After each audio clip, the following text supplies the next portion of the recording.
There are several new polls out today, all with bad news for Donald Trump. An ABC Washington Post poll finds that only 38% of Americans approve of the job President Trump is doing. That's down 6 points in that poll since July. A new CNN poll puts the Trump approval rating at 39%. That's the lowest the Trump approval rating has fallen in that poll since the government shutdown in January. That poll also found that 60% of Americans do not think President Trump deserves to be reelected, with only 36% saying that he does deserve to be reelected.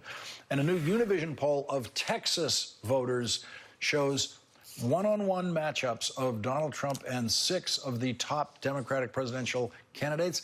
The results showed Donald Trump losing or in a statistical tie with all 6 candidates in the state of Texas. That's the Republican state of Texas. Jimmy Carter was the last Democrat who carried Texas in a presidential race. No Democrat has won in a statewide election of any kind in Texas in 25 years. But the new Univision poll of Texas shows Bernie Sanders ahead of Donald Trump, 48-42. Joe Biden ahead of Donald Trump, 47-43. Julian Castro ahead of Trump, 44-41. Elizabeth Warren ahead of Trump, 44-42. Cory Booker ahead of Trump, 43-41. Kamala Harris ahead of Trump, 45-44. The poll did not include any other Democratic candidates in one-on-one matchups against Donald Trump in Texas. Joining our discussion now is Jason Johnson. He's the politics editor at TheRoot.com and a professor of politics and media at Morgan State University. And Jennifer Rubin is with us. She's an opinion writer at the Washington Post. Both are MSNBC political analysts. And Jennifer, these are bad numbers for Donald Trump, and that's before John Bolton's memoirs are published. Yes, it is. 2 things jumped out at me. One is what he was surviving on was his handling of the economy. And in both those polls, he is down on that measure. The other thing that's interesting is I've been watching white women and white college-educated women. For the first time now, you see white non-college-educated women abandoning Trump in droves. So I think if you're a Republican looking at this mess, you're thinking, oh, boy, are we in trouble? And if you're a Democratic primary voter, maybe you're thinking to yourself, you know, maybe electability is a broader concept than we thought. The only one who is unelectable at this point seems to be Donald Trump. Yeah, and Jason Johnson, these polls show, it seems to me, a very simple fact of the Trump presidency, and that is that he has never once tried to speak to voters who haven't already voted for him. He's never once tried to change the mind of a voter who did not vote for him. Right. And here's the thing, Lawrence. There's nobody in America who doesn't know how they feel about Donald Trump.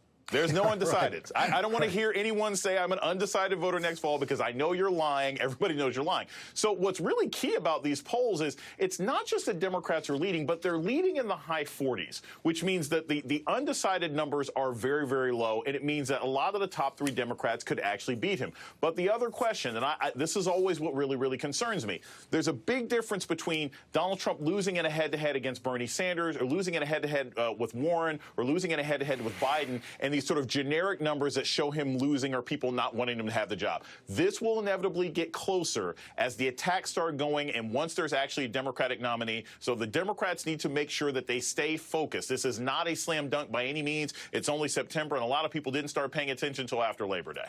And Jennifer, tonight we saw in North Carolina a congressional district that Donald Trump won by 12 points. The Republicans struggling to win it, and at this point winning it by about 2 points. Correct. There's some 32 districts, I think, that are less favorable to Republicans than that. So I think their chances of winning back the House are infinitesimal. And as a result, I think you're going to see a lot more Republican resignations. That, in turn, I think is going to open up all sorts of possibilities in Texas and other places. We've already seen a batch of Republicans from Texas decide to throw in the towel. So the House situation could actually get worse for for Republicans in 2020. Jason, the Republicans do have a difficult map when they look at the House of Representatives. They have a difficult map when they look at the presidency. But the Senate is the place where the Republicans should believe that there's a way for them to hang on. It does look like there's a way for them to hang on. How much should the Democrats be concentrating in what they're trying to achieve next year in taking back that Senate and getting Mitch McConnell out of that majority leader job? Ground zero should be Georgia. Look, you essentially have two seats. You can go after Purdue, and there's an open seat because Isaacson has just said he's not running next year. The Democrats need to spend as much time and money as they can in that state. With the amount of attention that's been paid to voter fraud and voter suppression, it's now going to be much harder for Brian Kemp, the governor, to suppress votes there, and that is a great opportunity for them. And I know that people don't want to hear this, they need to give up the fantasy of better or work running in Texas. He's not going to run. He would have to declare by sometime in January. He's made it very clear that he's going to stay in the presidential race. But Georgia, I would say, needs to be ground zero for Democrats. They'll probably pick up that seat in Colorado. We don't know what's going to happen in Maine, but that is a purple state where they can actually end up making a difference and possibly flipping Georgia to being a Democratic state this fall. So there's optimism to be had if Democrats want to spend the time, the money, and find good candidates. And Jennifer, one of the signs of lack of Republican Party confidence is canceling presidential primaries now that Donald Trump has three declared Republican opponents who want to run in primaries against him. You would think they would want to show off just how strong Donald Trump is in trying to secure his second Republican presidential nomination.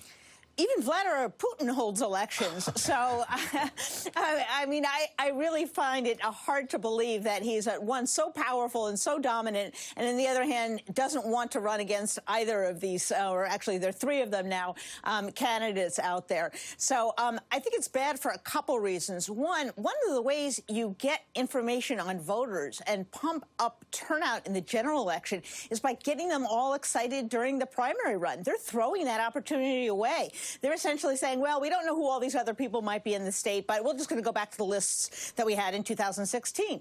That's ridiculous. At the same time, there's going to be this Democratic primary where no one knows how it's going to come out, or if they say they do, they really don't. And it's going to be excitement, and it's going to pump up those numbers. I would also say to what Jason said, that the other state to keep an eye on is Arizona. That was also a state in which a Democrat won last time. You have the husband, Gabby Giffords, who is running for the McSally seat. And that is another state where you see the creepy, crawly diminishment of the Republican advantage there. So keep an eye on Arizona, too. Yeah, and there's already polls showing Mark Kelly ahead of McSally in Arizona. We'll be watching that one. Jennifer Rubin, Jason Johnson, thank you both for joining us. Really appreciate it. Thanks, Lawrence.